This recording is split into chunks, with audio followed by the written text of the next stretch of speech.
જય માતાજી, જય શ્રી કૃષ્ણ ફ્રેન્ડ્સ। તો આજે મેં ઘી કે તેલના ઉપયોગ વગર અને વઘાર કર્યા વગર અડદની દાળ બનાવી હતી, જે એકદમ ટેસ્ટી બને છે।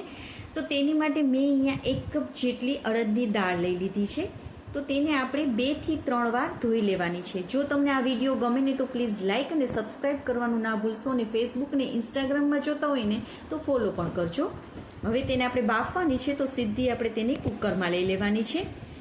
તો હવે દાળથી 1 ઇંચ ઉપર રહે ને તેટલું આપણે આમાં પાણી નાખી દઈશું, જરૂર મુજબ મીઠું એડ કરી દઈશું અને સાથે થોડી હળદર પણ એડ કરી દઈશું। એકવાર બધાને મિક્સ કરી લઈશું।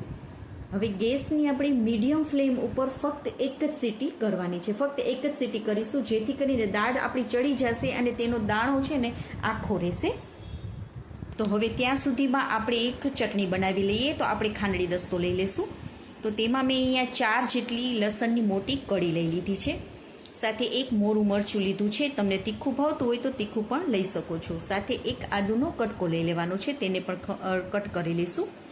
સાથે મેં દાંડલા સહિત કોથમીર લીધી છે, આ તમે નાખશો ને તો તેનો સ્વાદ પણ સરસ આવશે અને સુગંધ પણ સરસ આવશે। અડધી ચમચી જેટલું આખું જીરું નાખવાનું છે અને તેને આપણે અધકચરું ખાંડી લેવાનું છે। તો આવી રીતે ખાંડી લેવાનું છે, તેને સાઈડમાં રાખી દઈશું। હવે મેં એક મીડિયમ સાઇઝની ડુંગળી લઈ લીધી છે, તો તેને એકદમ એવી આપણે ઝીણી સમારી લેશું। સાથે એક મીડિયમ સાઇઝનું ટમેટું લીધું છે, તેને પણ ઝીણું સમારી લેશું। તો આપણી દાળ બફાઈ ગઈ છે ત્યાં સુધીમાં એકદમ પ્રેશર બહાર નીકળી જાય ને હવા બહાર નીકળી જાય ને પછી આપણે ખોલવાની છે। તો જો એકદમ સરસ એવી આપણી ચડી પણ ગઈ છે અને તેનો દાણો આખો રહ્યો છે, આવો જ આપણે રહેવો જોઈએ, તો આપણી દાળ એકદમ સરસ લાગશે। હવે ફરીથી આપણે ગેસ ઉપર ચડાવી દઈશું આ દાળને અને ગેસની ફ્લેમને ધીમી રાખીશું। હવે જે આપણે ચટણી ખાંડેલી છે તે નાખી દઈશું, સાથે ડુંગળી અને ટમેટાં પણ આમાં નાખી દઈશું। સાથે આપણે મસાલા કરી લઈશું। તો તેમાં મેં અહીંયા લાલ મરચાંનો પાવડર નાખી દીધો છે, સાથે આપણે બેઝિક મસાલા જ કરીશું। સાથે ધાણા જીરુંનો પાવડર અને હળદર તો આપણે પહેલેથી જ નાખેલી છે, અને સાથે અડધી ચમચી જેટલું મેં અહીંયા ગરમ મસાલો નાખેલો છે। ગરમ મસાલો નહીં નાખો ને તો પણ આ દાળ એકદમ ટેસ્ટી લાગશે। તો હવે 5 મિનિટ માટે તેને આપણે ફરીથી કૂક કરી લઈશું।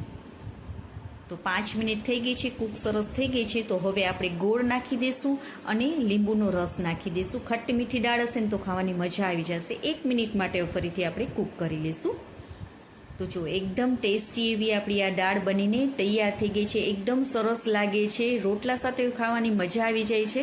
અને શનિવારે આપણા ગુજરાતીઓના ઘરમાં અડદની દાળ તો બનતી જ હોય છે, તો આજે જ શનિવાર છે, તો તમે પણ એકવાર આવી રીતે જરૂરથી ટ્રાય કરજો, બધાને ખૂબ જ પસંદ આવશે। અને ઘી કે તેલ કે વઘારનો પણ ઉપયોગ નથી, તો ફટાફટ બનીને આ તમારી અડદની દાળ તૈયાર થઈ જશે છે ને, એકદમ ટેસ્ટી એવી આપણી આ અડદની દાળ તૈયાર છે। અને હા, જો તમને આ મારો વિડીયો ગમ્યો હોય તો પ્લીઝ લાઇક કરજો અને તમારા ફેમિલી અને ફ્રેન્ડ્સને શેર પણ કરજો। તો આવા જ નવા વિડીયો સાથે આપણે ફરી મળીશું, ત્યાં સુધી બાય બાય, જય માતાજી। અને તમને કેવો વિડીયો લાગ્યો તે પણ કમેન્ટ કરીને કહેજો।